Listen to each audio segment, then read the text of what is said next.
Hello everyone and welcome back to the office. Today we're going to pick up where we left off last week.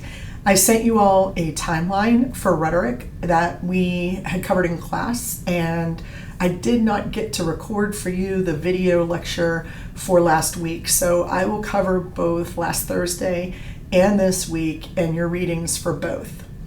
Going with last week, you learned about Isocrates, Gorgias, and the Sophists. We are now being introduced to Plato. And Plato's work generally says, on the whole, that rhetoric is not good. I'm going to tell you the story that is told through sort of a play or a dialogue in the story Phaedrus, and hopefully you'll understand what Plato's problem really was with rhetoric. One of the things you should probably know about Plato is that he was incredibly narcissistic in a lot of ways, and he believed in a philosopher king. He believed that someone should be educated in studying life in order for them to govern or be in charge of anybody else. And so in Phaedrus, we have sort of a storyline that I'm going to start with, and then we'll talk about the meanings in it. Phaedrus has three characters in it. There is Socrates, who is the voice of Plato here. Plato uses Socrates like a lot of other philosophers did, which is the name Socrates meant wisdom, or the wise one. So the teacher or the person who knew everything in the dialogue. So Socrates is right. He's always correct. Phaedrus is his student. So we have Socrates teaching Phaedrus. And the third character is Lysias. Lysias is a speaker, an orator, who has just delivered a speech on why it's better to learn from someone that you're not in love with versus someone that you are in love with. And the plot goes like this. Phaedrus takes a walk with Socrates, and they're together discussing this speech by Lysias. And Socrates says, "What's so great about this speech?" And so Lysias delivers the speech again for Socrates and says, "Isn't this the greatest thing ever? It's so persuasive." And Socrates says, "Well, I think there's a couple of problems with this." And he re-delivers the speech, only this time changing it so that you should actually learn from someone you're in love with rather than from someone that you're not in love with. He completely reverses the argument. A part of this is because, to be honest, Socrates is trying to actually seduce Phaedrus. So he wants Phaedrus to understand that he should learn from someone that he can be in love with. And so it's sort of a flirtation as much as it is a seduction. And that is one of the reasons why Plato says that rhetoric is bad. Now, Phaedrus comes back to Socrates and says, "No, wait a minute. He delivered it this way, and he was debating the point." And so Socrates picks it up again and re-delivers the speech. So this speech is delivered multiple times throughout the story. And in it, he makes sure to argue the exact opposite of everything that Lysias argued. And at the end, the conclusion of this is that rhetoric can be used to manipulate people, and that it can be manipulated to say whatever we want it to say. There are really four main arguments that are made in Phaedrus for why rhetoric is bad. And remember, this is Plato speaking through Socrates, the character of Socrates. The first is, as I stated, that it is seductive. It can manipulate people. You can use it however you like. The second is that rhetoric allows something to be two things at the same time. So it allows you to, let's say, for example, believe that you should learn from a lover because that's good, and that it's also bad. Basically, rhetoric can argue any of the sides of a particular debate if you want to use it to do so.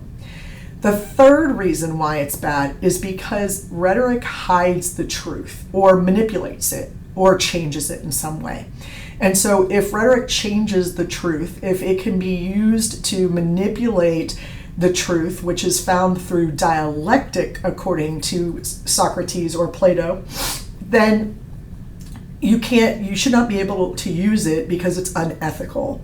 And it's a tool that is used to sort of mislead others.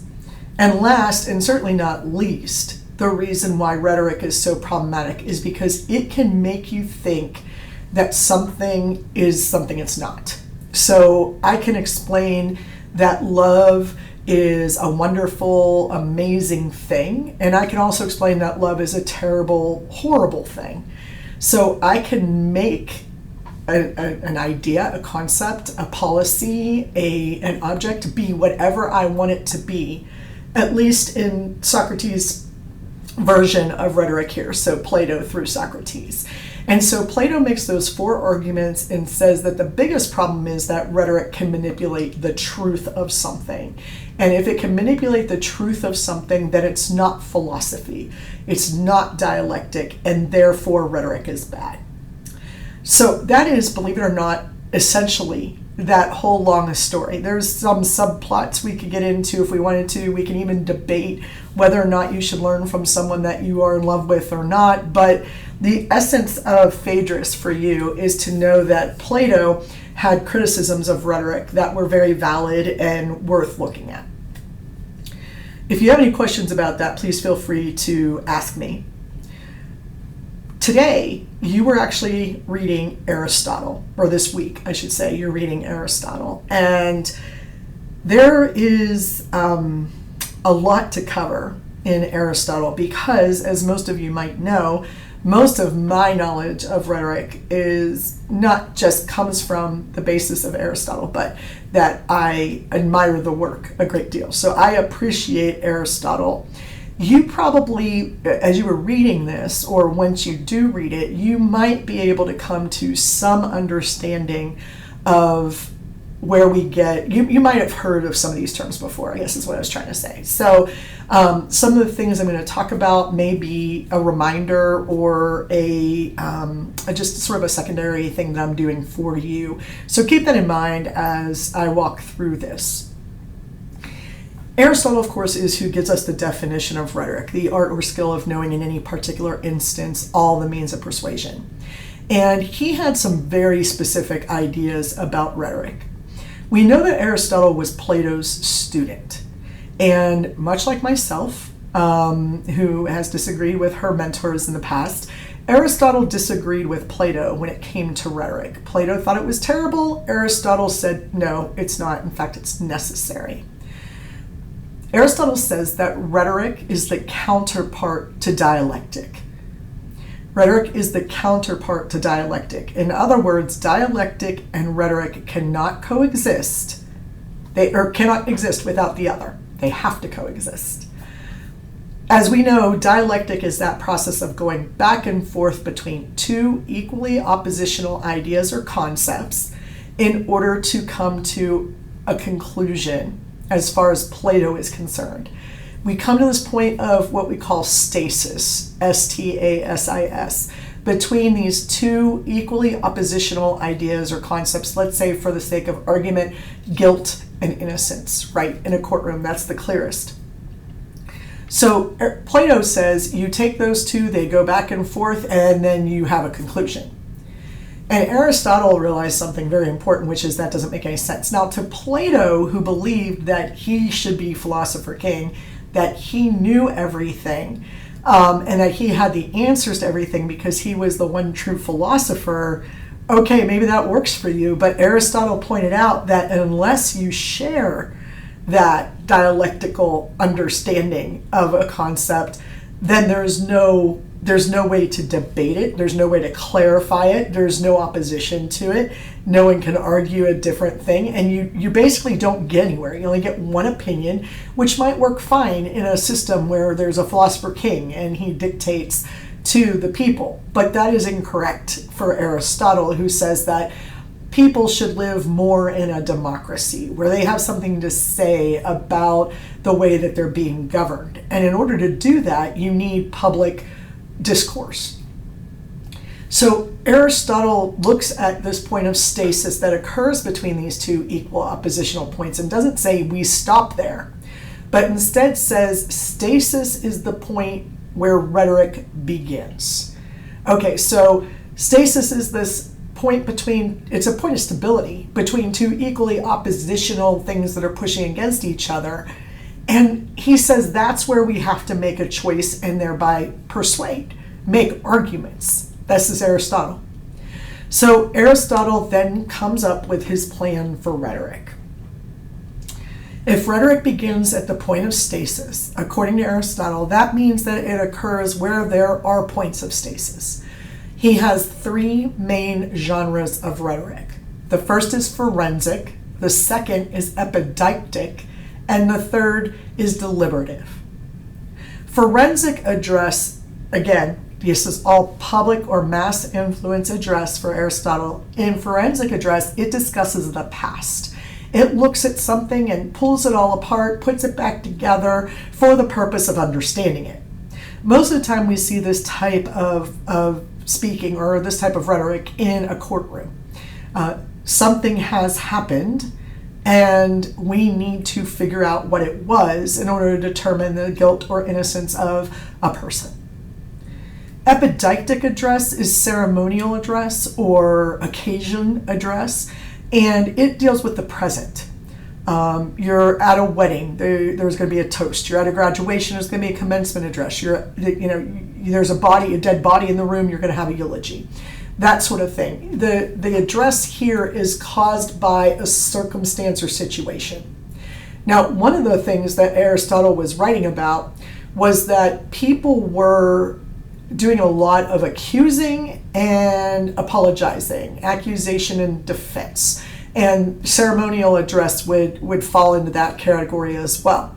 We actually see this when we look at our last theorist, Isocrates. And against the sophist, he's attacking the sophist. And in Antidosis, he's defending himself. So attack and defense, sort of rhetoric that has to do with in the moment, in the present.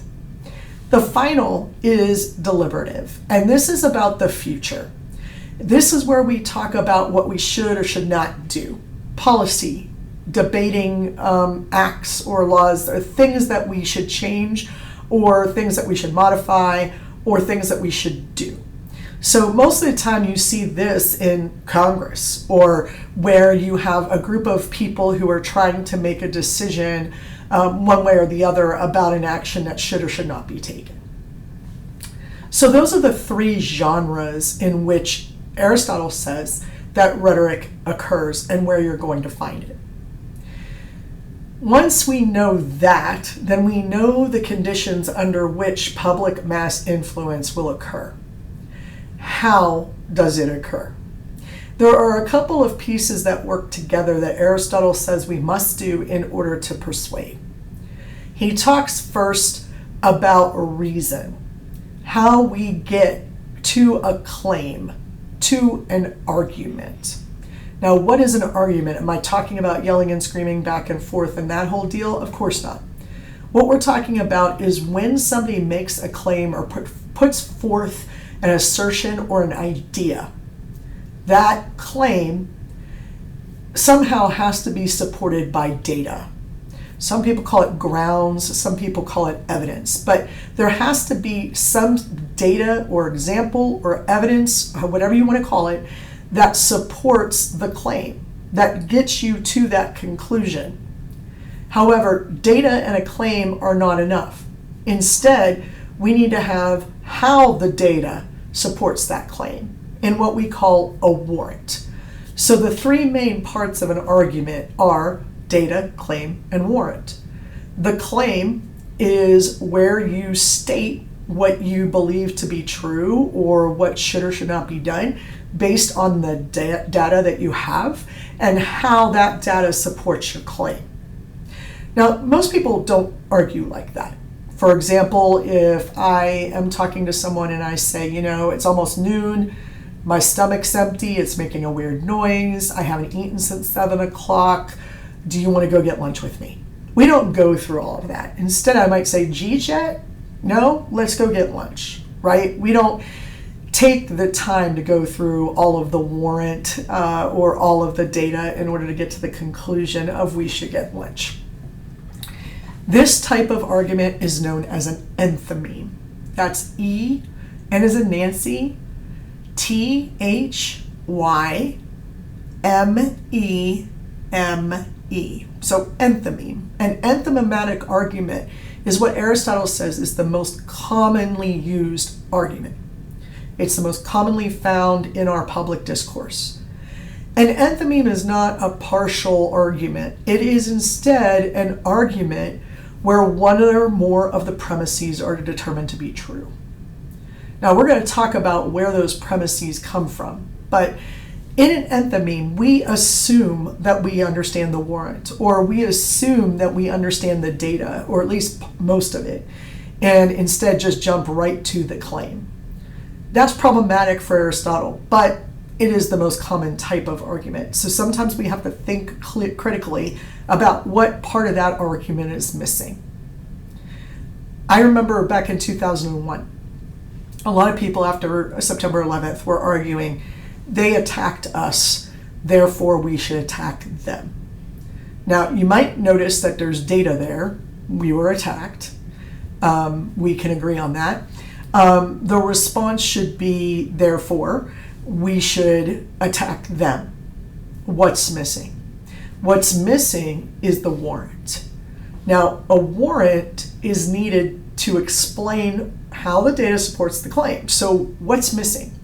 There's a couple of assumptions we might be skipping out on. For example, if you believe in an eye for an eye, if you believe that we know that their intent was evil and we need to get back at them, if we think somehow that's going to deter further problems, all sorts of assumptions that we make when we say they hit us, we should hit them. It also assumes that we know who the them is, right? So there's a lot of assumption going on there. And if you're a person who doesn't believe in an eye for an eye, perhaps, then you might see a flaw in that argument, okay? So that's how enthymemes sort of work in the public sphere, generally speaking. Now, in order to overcome those problems, what we need to rely on is what we call reasoning. Aristotle was very clear that there are two types of reasoning. The first, inductive reasoning, is when we look at a series of experiences, ideas, thoughts, whatever, concepts, and we go to each one of them and come to a generalized conclusion. So, for example, I ride a roller coaster when I'm 7, 8, 9. I ride it again when I'm 10, 11, 12. I keep riding roller coasters and I really enjoy them. So by the time I was 20, I could say I really enjoy riding roller coasters. So I drew a conclusion from all of those individual experiences that I had. That's inductive reasoning. And Aristotle felt that it was pretty flawed, to be honest. And he lists a lot of what we know as fallacies. A fallacy, Fallacy, is a flawed reasoning for an argument. So if I say that's fallacious reasoning, what I'm trying to say is that it's flawed in some way. The argument is therefore flawed in some way. I'm not going to make you memorize all of those inductive fallacies, just so you know, but know what that generally speaking what they are. Deductive reasoning is the second type of reasoning. And in deductive reason, we have a general conclusion that we go and test out by applying it to all different instances. For example, I love riding roller coasters. So I go and I ride a roller coaster, I have a good time. I go ride another roller coaster, I'm having a good time. I go ride another roller coaster and it's not a good time. And then every subsequent roller coaster ride makes me sick. And all of a sudden, I no longer have the general idea that I love to ride roller coasters, right? And I'm disproving it at this point. And so therefore, my general conclusion is riding roller coasters make me sick. So now I've got a new claim. Riding roller coasters makes me sick. So am I going to go on another roller coaster ride to prove this to be true? Probably not. But any roller coaster I would ride on after that point would be considered, would most likely make me sick. So in deductive reasoning, we start with a general rule or principle and we apply it to specific instances. Now, the reason why Aristotle thought that deductive reasoning was clearly superior was because it actually had a pure form known as a syllogism, syllogism. A syllogism has three parts. There is a major premise, a minor premise, and a conclusion. The major premise is an already agreed upon or known truth. So something we know empirically or something that has happened that we all agree is going to happen again. The sun will rise tomorrow. Now, you and I could debate about the fact that the earth, goes around the sun, not the other way around, but generally speaking, we can count on the sun rising tomorrow. The sky is blue. We could debate whether or not it's actually blue or where that blue color comes from or what happens on a rainy day, whatever you like. But in the end, generally speaking, it is true that the sky is blue. Those are the kinds of major premises that we work with. A minor premise then is an application to a specific instance. So the sun will come up tomorrow. It's tomorrow, therefore the sun will come up, right? Or the more famous one is all men are mortal. All men are mortal. Socrates is a man. Therefore, Socrates is mortal. Okay? And so what we end up with is this three-part structure where we already know the conclusion. So one of my biggest problems with a syllogism is that if you know the premise, the major premise, then you know the conclusion. However, and one of the reasons, I should say not however, but one of the reasons why I question deductive reasoning sometimes, or the syllogism, the use of the syllogism, is because you can have a formally true syllogism. It's completely within form, but it's completely untrue. So how does that work? Well, one of the examples I use a lot is all dogs have tails. Generally true. Frankie is a dog. And then the conclusion is Frankie therefore has a tail. Unfortunately, Frankie does not have a tail. And no matter how correctly, formally speaking, in format, that deduction is, it's incorrect. It does not prove what is true, which is that Frankie does not have a tail. Frankie's a corgi, and corgis don't have tails. So the syllogism can always be formally true. The format of it can be completely valid, and it be completely untrue in its conclusion. So that's why I sort of have an issue with always relying on deduction. Now, the scientific method that we have relies on deduction. If you are looking at a new medication, for example, it will say side effects may include this, this, this, this, and this. And they'll say, nausea and a stomach ache. It will say like 0.3% of people get that.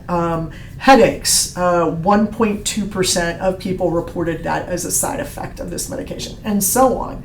Because what they're talking about is the exceptions to the general rule. I happen to be an exception to the rules all the time, it seems like. I dye my hair black, it turns blue. I bleached my hair, it turned pink. All sorts of trouble, right? Completely unpredictable. On the general whole, my body reacts differently than everybody else's. So we might say the exception that proves the rule, right? It's that one or two, those couple of instances that prove a general principle to be incorrect, all right? So there are flaws in the way that we do deduction as well. We just think we control it a lot better, which, maybe we do. So we have these syllogisms, and they're called proofs, right? Because supposedly they're the evidence, the proof of why something is in fact true. Aristotle talks about proofs when he talks about arguments and when he talks about persuasion. He says there's two main kinds of proofs, the inartistic and the artistic. Inartistic proofs are things that do not come from a person who's practicing rhetoric. It doesn't come from internally. Our artistic qualities, we don't have to create the proof. Those proofs and artistic proofs come from a couple places. They are things like empirical data, that we can sense with all of our senses, scientifically proven statements, generally accepted to be true, like the sky is blue, like the sun will rise. He also cites a few other things as inartistic proof, or inartistic proof. One of those is if you are under torture, that you will always tell the truth, and therefore that's an inartificial proof. I don't know. Maybe I've watched too many spy movies to know that people under torture can actually lie. I'm not really sure. I don't find that very reliable. But the second one, he says, is testimony, like in a courtroom. And this is where things are going to get uncomfortable for a second. Testimony is called that in its Greek and Latin root because they used to, remember, it would only be men who were going and testifying. They would put their hands underneath a man's testicles and say, if you don't tell the truth, we're going to, rip them off. Or something to that extent. And that is where the term testify comes from, because that threat, Aristotle believed, would in fact be enough to force you to tell the truth, that you're not lying, and therefore it's an inartificial proof that doesn't need to be made up. Now, I happen to disagree with that one too, mainly because I've seen people lie under oath on a regular basis. So I don't really think that threat works as an inartificial proof for us. But those aren't the most important things. As a rhetorician, our job is to come up with not just inartificial proof data, but also to come up with the artistic proofs that we create for the audience, and there are 3 of them. And according to Aristotle, if you do not have all 3 of these, you will not be able to persuade an audience. Those 3 are ethos, pathos, and logos. You've probably heard of them before. Let's take each of them in turn to talk about what they actually are. Ethos is commonly termed as ethics. That's not entirely true.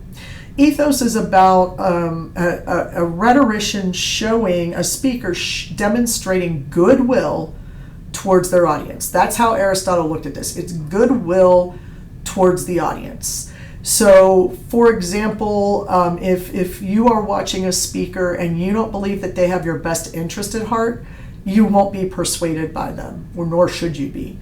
But ethos is more than that, because in order to demonstrate goodwill, you have to have credibility. And credibility is comprised of 2 things. First, character.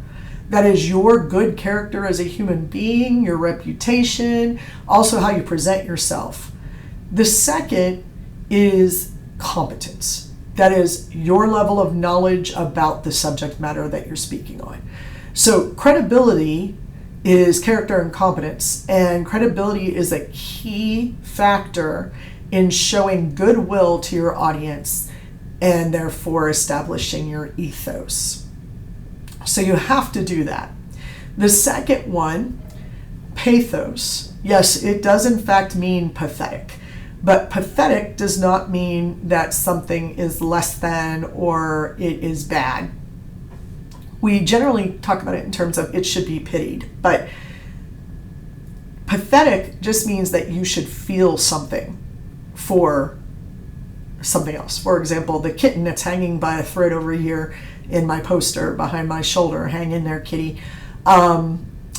We would feel bad for that kitty. He's adorable. Don't you just want to go rescue him? Look at how much help he needs. Now, that's an appeal to pathos, okay? That is a proof of using emotion to try to persuade your audience. Now, there are some appeals that are not good. For example, a fear appeal is considered to be completely unethical. It's no longer an appeal to pathos. It is now a threat. and that is problematic. That's definitely not persuasion at that point, it's coercion. So pathos needs to be handled with some amount of care. Probably the worst example I can think of is the ASPCA commercials with Sarah McLachlan or whoever's doing them these days. And they've got a terrible, slow, devastating song playing in the background, and they're showing you the one-eyed cat and the three-legged dog and, other things. It's important for us to understand those animals are going to be just fine. It's probably important for us to understand that the president of the ASPCA makes us $1 million a year. So there are things that make us question when people are trying to appeal to our emotions, but they are in fact one of the artistic proofs that Aristotle says is necessary in order to persuade. Last but not least is logos. Now, I know, logos means logic, right? That's not actually true. The word logo in Greek means word. So when we say logos, we're talking about words. Now, why does that distinction matter and how does that work? Well, Aristotle is not just saying you have to be logical. He's saying you have to find the right way, using language, to persuade your audience of your logical conclusions by using the language properly, choosing the words that will work to make them understand and see how you came to this logical, well-reasoned conclusion. So logos is, if you've read it in the book, that it seems like the most important of the three, true, but Aristotle also says that you need all three in order to be effective. And we will see this play out later when you guys read Cicero over the course of the next couple days, because in there, Cicero outlines for us what Aristotle gave us, which are the 5 canons of rhetoric. And these 3 proofs will become very important. So what are the 5 canons that Aristotle supposedly came up with? We'll talk more about that with Cicero on Thursday, but just as a preview, the 5 canons, in case you've forgotten or never heard of them, are as follows: invention, arrangement, style, memory, and delivery. And Cicero is the one who will take Aristotle's work and arrange everything so that we understand that those are the 5 most important things that you cannot practice rhetoric without the canons. So we'll continue that on Thursday when I will be seeing you all again. Happy reading in the meantime. Cicero should be easier if that helps in any way, shape, or form.